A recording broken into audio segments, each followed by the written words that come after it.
Wow, wow.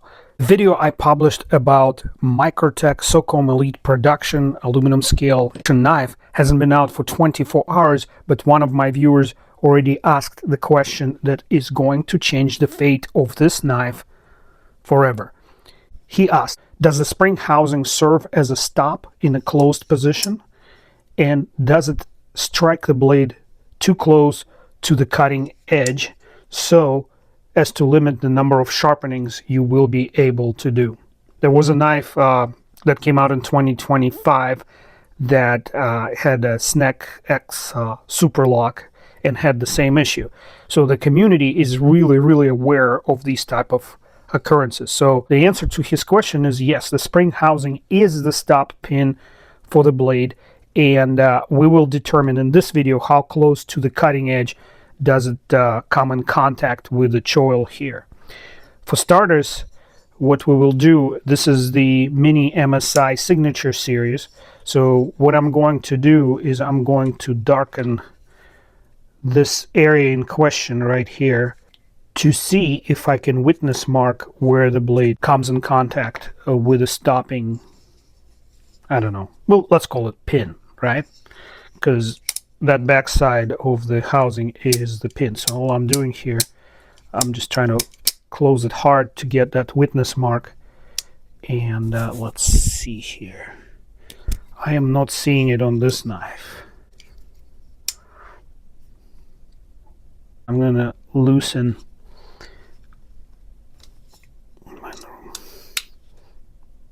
Guys, this is a serious issue and the video needs to be viral. Please hit the like button right now. I'm going to close it and then try to get a rubbing contact here.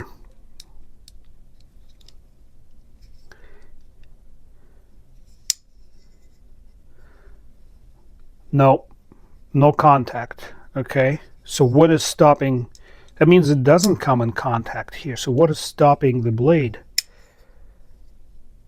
Well, let's look at the one I have opened.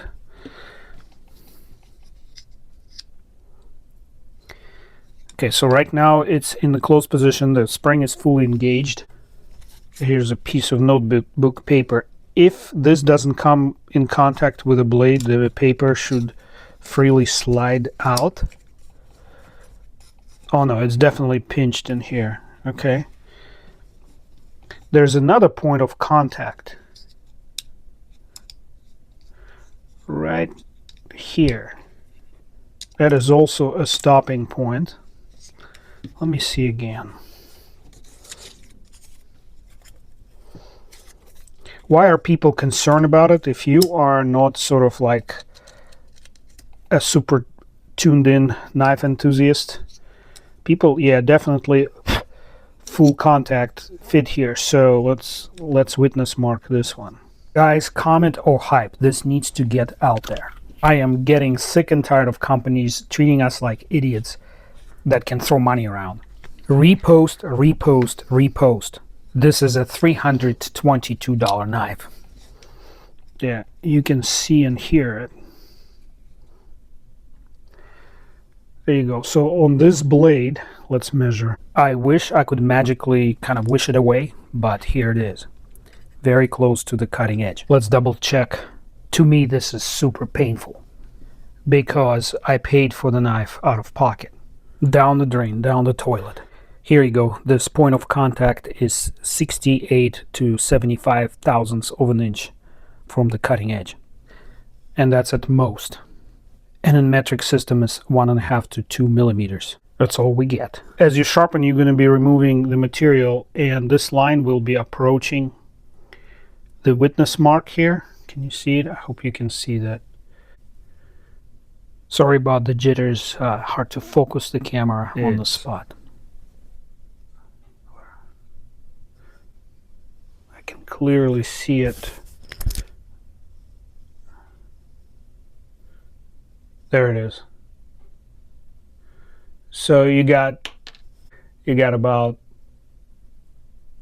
I'm gonna say no more than 10 sharpenings, or maybe even 7. If you don't plan to use the knife aggressively, you may not need to sharpen as often, but as you sharpen it, the edge will move up toward the spine. I guess let's look at how it all works together. I'm going to use my toothpick as a pointer. Let's go over how the ram lock works. When in a closed position, the spring tension applies pressure in this direction forward toward the front of the knife, and this part of the ram contacts this step in the back of the blade, and that creates pressure on the blade.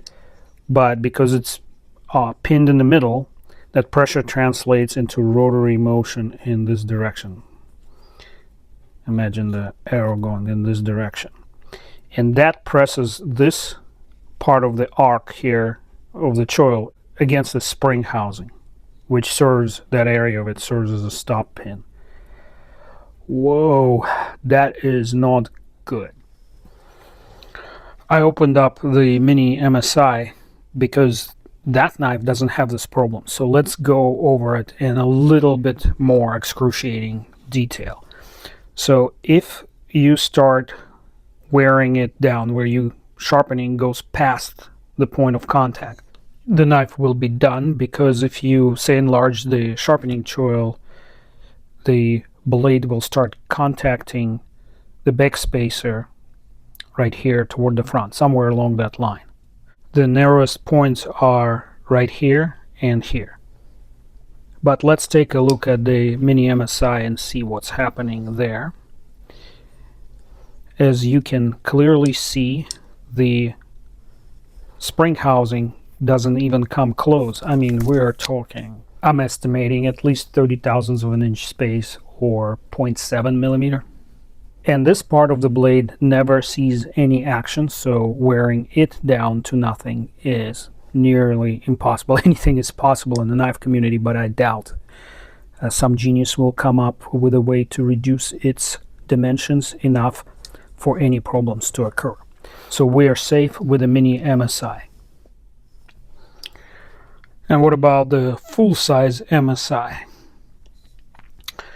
On this knife, the contact point in a closed position is right here. You can see that shininess here is the witness mark from closing it.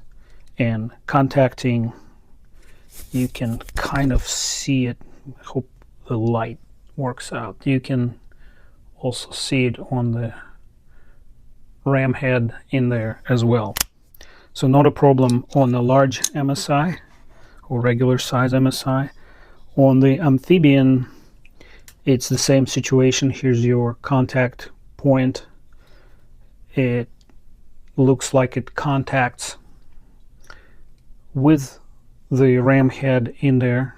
Right there, the ram head is shiny. Hope you can see it. Let me light it up. Right there you can see where the contact line is.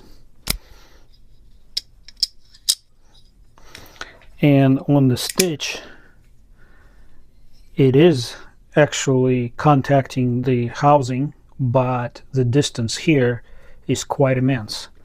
Let's measure the distance here. We'll get a good measurement right here. It's about 6 millimeters or 1/4 of an inch.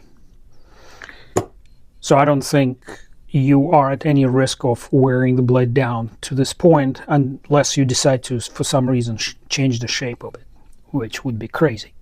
But we are a knife enthusiast community, so you never know. So folks, I hope this video illustrates how important it is to support small channels that are independent of the knife makers or companies that retail knives. I have to commend Mr. Jared Neve for opening up that can of worms with a Snack X lock.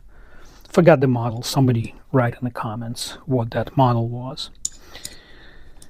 And raising everyone's awareness about potential for these type of issues.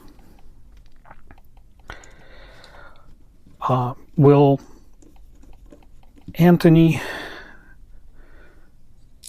fix the problem, or Tony Marfion. I met him in person. He strikes me as a knife enthusiast. He's also a shrewd businessman. And I think once the word gets out, changes will be made. This knife hasn't hit mainstream yet. And at this price, it will probably be purchased mainly by enthusiasts who not necessarily going to put it through hard abuse and therefore need a lot of sharpenings happen. So time will show. I'll be interested to see how the company handles the situation. And while they added, could we make this at T8 please, because most of the multi-bit tools don't come with a T15 bit that is required.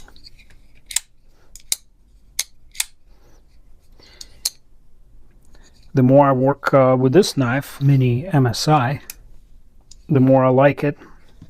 When properly adjusted, the blade is well centered and it functions really well. Probably the best ram lock to date. I was so ready to love this knife. And by the way, a lot of my viewers made a recurring comment. I'm going to say a lot. A percentage of my viewers made this comment that they would have just preferred an original SOCOM with a frame lock, with one change, moving the pocket clip toward the back of the handle so that they can carry it tip up in their pockets. Man, struggling here. T8 is the king. Make it a T10 if you don't want to go as low as T8. But T15, I don't even know why they need that much torque, because you're not really torquing the pivot hardware to the full torque of a T10 screw. I'm sorry, T15 screw. I can't work and talk. Well guys, if you're not a subscriber to this channel, I have a question for you. Why the heck not? For as long as this channel is up, I will be bringing to you funny outtakes and serious independent reviews of every knife that passes through my hands. I have a huge backlog, by the way, because industry keeps throwing next bestsellers our way. Everything else on this knife strikes me as well designed, for all it's worth.